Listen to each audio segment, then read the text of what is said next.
Let's go over planks. These are one of my least favorite exercises, but one of the ones that I do anyways because I know that they're so good for me and they're so effective to strengthen my core.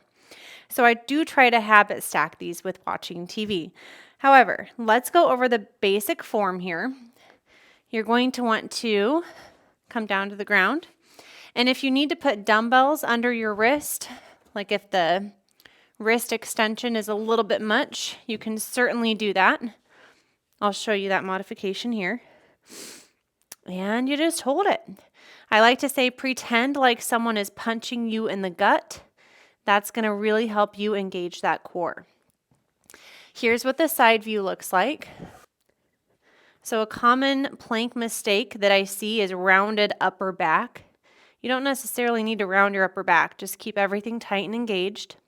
Another mistake I see is piking those hips up to make it a little bit easier. You want to drop those hips down, but not too far. That's another mistake.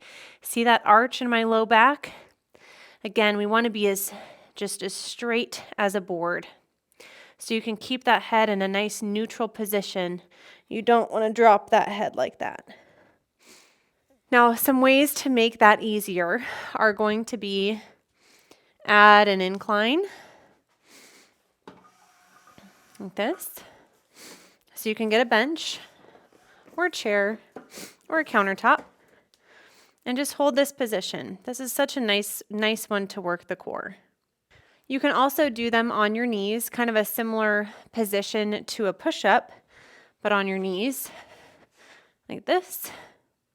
That definitely still counts for core work, as long as you aren't, pushing your hips up or down, and you're really using and engaging that core. That's another way to make them easier. Now let's talk ways to make them harder and more interesting. So there's a lot of different plank modifications. I'm going to show you a couple of my favorite. So the first one is going to be where you can use a weight, and it's right in front of you, and you're just moving that weight side to side, like that. Another plank modification are tappers, where you're tapping the opposite knee to the hand, like that. Now, if you want to take it to the next level, speaking of that weight one, you can actually you can do like a incline plank, reverse incline, like this. That really targets the core. Moving those feet a little bit farther, you can take that weight, go side to side. A couple other modifications that I like.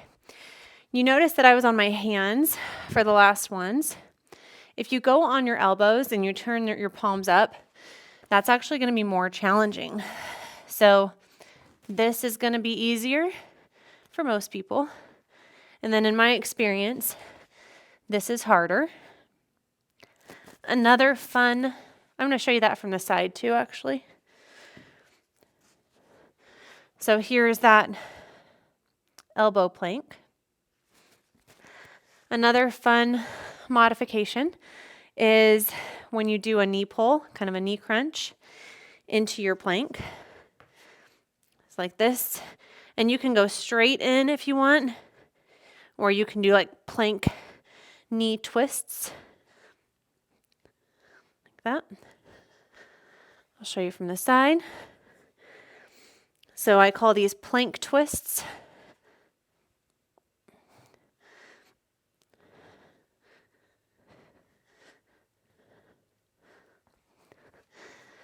Again, you can go straight in as well. I just like the twist motion to get more oblique work. The last modification I wanted to show you is called a plank twist. And for this, you're going to want to be on your elbows with your palms together. And you dip your hip side to side. So from the side view,